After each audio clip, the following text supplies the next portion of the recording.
點樣喺網上抽取 P 檔案？去 easyzip.com 撳解壓縮，然後其他，然後導航到 P 檔案抽取器。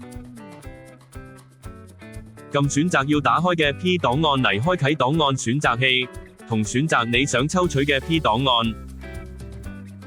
系統會開始處理你嘅存檔，根據檔案大小可能需要幾秒鐘。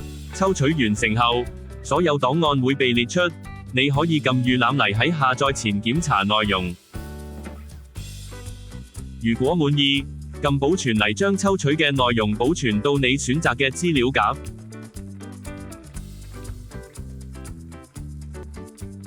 就係咁簡單，希望幫到你。請撳個標誌同埋訂閱，對我哋嚟講好重要㗎。